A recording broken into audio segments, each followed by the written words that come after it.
même si nangu candidature boobu wala dàqu candidature boobu ajuwul ci ñun mi ngi aju ci ñeneen ñu nu ëpp compétence. grâce sax mi ngi jaaxle ci ñi jege président ñi ko jege lool di ko pousse ngir mu déposer candidature ndax ñooñu am nañ ay doom am ay soxna amee ay mbokk amee ay xarit amee ay dëkkandoo nañ bàyyi xel ci loolu.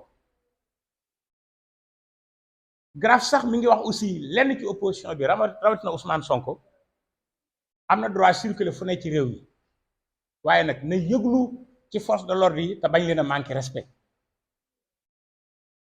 na respecter institution yi. force de l'ordre foo war a dem nar faa dajale mbooloo yëgal leen ko boo ko defee ñoom dañuy encadré obligatoire kenn amul droit tere ko mu circuler waaye na ko teg ci yoon te énergie bi muy dépensé ngir di def ay tournée na dépensé lu ko nuru ngir wuy ji tribunal le tribunal dogal ëllëg nag suñu yoon nekku ci ñun suñu yoon nekku ci Adji Sarr ndax lañ ko jiiñ moom la ndax juñu ko waaye bu ko yoon wooyee dafa war a dem ji sattu boppam. grâce nag mi ngi continuer di lancer appel ngir ay membres yi teel a ànd ak Macky Sall ñu gën a ñëw renforcer ko parce que ñu bari bokk na ci waaye am na ñoo xam ne xañ a yëguñu ko. ci wàllu conclusion ñuy wax ak opinion bi di ko poser question bii nan la nit koo xam ne nii musul am yaakaar ci pertinence su projet Macky Sall candidat te musuloo ko nangoo fekk si musuloo nangoo wax lu ci jëm tey ñu changé ba ñëw dugg ci te musuñu ko gëm ñu jox leen ay responsabilité au détriment ci ñi nga xam ne àndoon nañu Macky Sall ci projet bi te loolu am na loolu nag kon mooy wane ne du hasard situation réew mi ci secteur yu bari am ay difficulté parce que ñi koy conduire bokkuñu woon te ñu gëmoon projet ba ci tàmbali Macky Sall depuis 2009 2008 moo tax plusieurs secteurs d'activité ci suñu réew mi na mu war a doxewu ni mi ngi am ay sooxe te dañ naan feebaru mag la foo làmb cër boo làmb bu metti ñu ngi leen di gërëm di leen sant di pare pour tontu ci seen question su ngeen ñu laajee asalaamaaleykum wa rahmatullahi taala wa barakatu oui après ma jël liste bi waaw yow noo tudd ah Lansana Jandi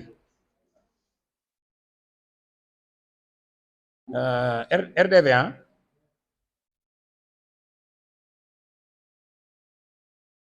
akan baax na voilà monsieur Bachir Diop vous avez la parole.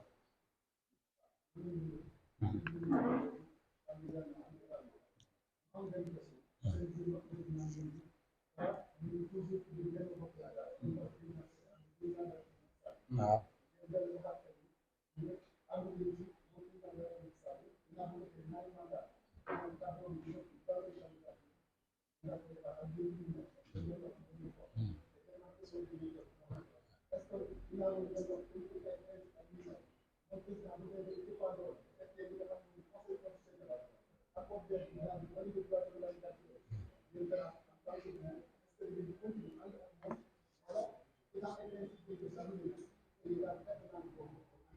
boobu rek la waaw ki ci des Lansana Jandi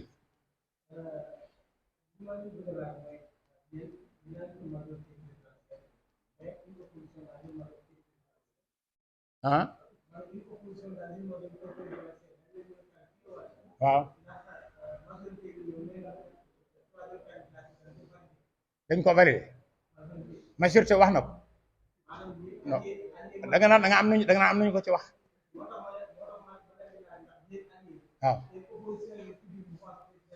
waaw d'accord ok d'accord naa répondre après bu amee lu ci Babacar mën a yokk mu yokk ci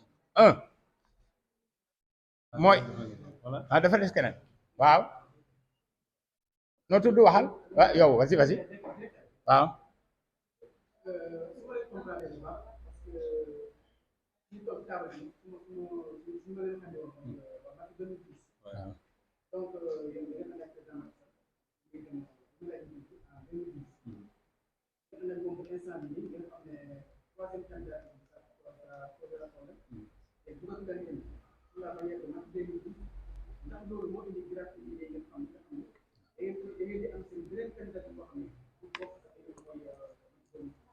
kon dinañ ci tontu après Babacar aussi dina complété alors ñu ngi ci biir Benno Bokk Yaakaar ah waaw kon nag man pourtant wax naa leen ba pare ba couleur. waaw mais c'est bon c'est bon. waaw allez y waxal kan la bokk aca aca am na quand même da ngeen perturbé. Le c'est nom? comment d'abord. ah RFM d'accord. waaw waaw waaw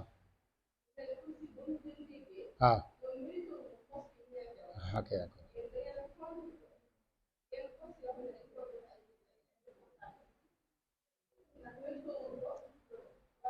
non mérite wuñ ko yow yaa egg foofu danañ ko leeral d'abord. merci merci beaucoup ah.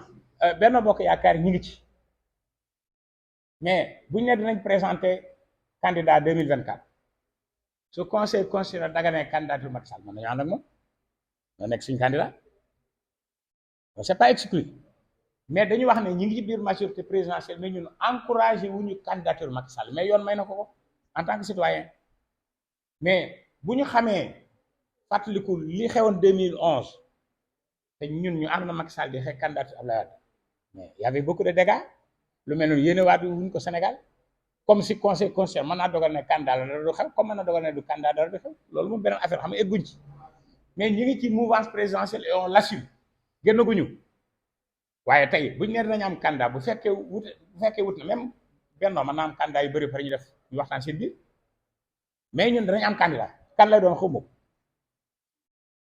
alors da nga après non après da ngay continuer da nga egg moom dana ma compléter après ndax ñun opposition lañ ci biir Benno am nañ suñu liberté de ton parce que grâce ay leader de mouvement ñoo ci nekk mais Benno Bokk Yaakaar c'est une grande coalition de sous-coalition c'est une grande coalition de sous-coalition ñun benn sous-coalition la mais am nañ suñu façon doxalin buñ gisee lu ñu doyul ñu arrêté suñ gisee lu ñu doy ñu continuer donc foofu lañ toll ni ma ko waxee sànq ça répète je vais répéter la question de l'autre pour wane ne dans Benno Bokk Yaakaar on a une identité propre et on l'assume et président le sait parce que il nous a plusieurs fois reçus et quand nous recevait il y avait pas les autres membres de Benno alors Macky 2012 nga wax sànq yow Macky 2012 dafay éclater nekkatul benn entité bu éclater nag ñun suñ biir ñu gisewaat daal di tudd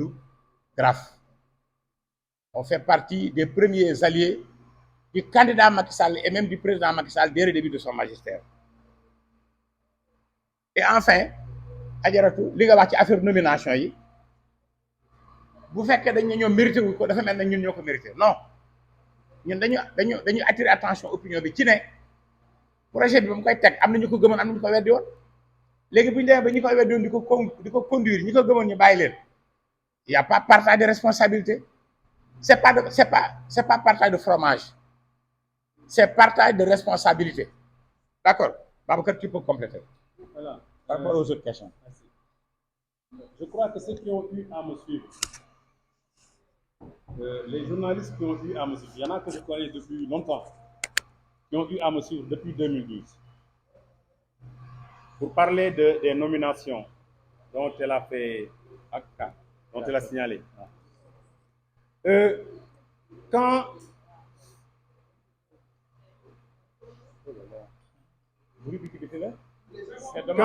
le président a dit, vous vous rappelez bien, à l'époque, la patrie avant le parti. J'ai été interrogé à Walfadjri. On m'a dit que le président Macky Sall a dit la patrie avant le parti. Je lui ai dit que ça, c'est une assertion qui n'a pas de fondement. Je l'ai dit à Walfadjri en 2012, la patrie avant le parti. Je lui ai dit qu'il y a un problème dans cette assertion. Parce que ceux qui sont dans le parti font partie de la patrie. Et ils ont le mérite d'avoir été là et d'avoir cru au projet avant les autres. Et à compétence égale, je prends la personne en qui j'ai confiance. C'est pourquoi cette assertion a des problèmes. La patrie, seulement la patrie, j'aime bien ça. Mais la patrie avant le parti, ceux qui sont du parti font partie de la patrie et ont le mérite d'avoir été là et d'avoir cru au projet avant les autres. Et à compétence égale, je prends la personne en qui j'ai confiance. Ensuite, nous ne dénions pas les compétences qui ont été nommées. Ce n'est pas une question de compétences. Tu as beau être le plus grand conducteur de vélo. Si on te donne un vélo que tu n'aimes pas, que tu détestes, dont tu as peur des pédales, dont tu as peur du guidon, comment tu vas le conduire? Tu as peur de tout de ce vélo, mais tu ne vas pas le conduire. Mais ces gens-là haïssent ce projet. Moi, par exemple, à Walfadjri ou dans d'autres plateaux, vos plateaux, vous m'avez vu souvent être en face d'eux d'une impertinence, mais galactique, d'une très grande impertinence contre le projet de Macky Sall.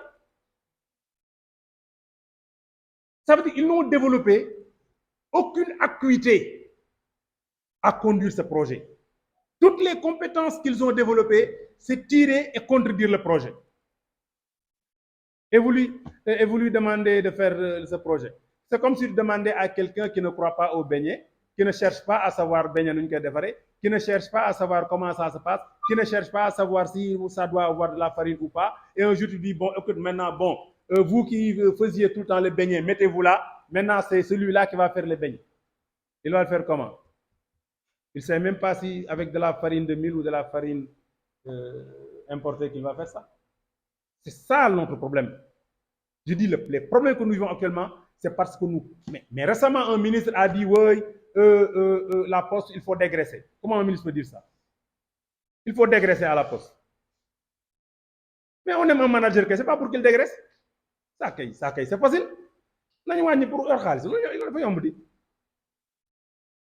On te demande si tu es compétent, tu gardes le personnel et tu trouves des ouvertures pour développer l'affaire. Tu trouves des ouvertures pour employer davantage parce que les jeunes Sénégalais ont besoin de travail. Moi, je dis qu'il y a quelque chose, je l'ai dit depuis 2012, hein, il y a quelque chose que je n'ai jamais compris dans ce pays. Un pays où tout est à construire. Un pays où les chantiers doivent foisonner à gogo. Je ne comprends pas que dans un pays pareil qui n'est pas à travailler. Moi, j'ai des problèmes. On peut dire que dans un pays développé où tout est nickel, où tous les rouages ont été déjà... qui manquent du travail, je suis d'accord. Le problème qu'on a, et je l'ai toujours dit, c'est un problème d'organisation. Il faut qu'on apprenne à nous organiser. Point final.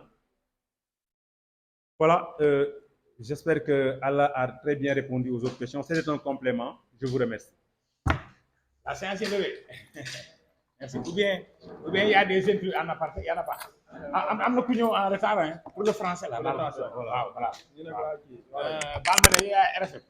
Merci beaucoup. Je le relis donc.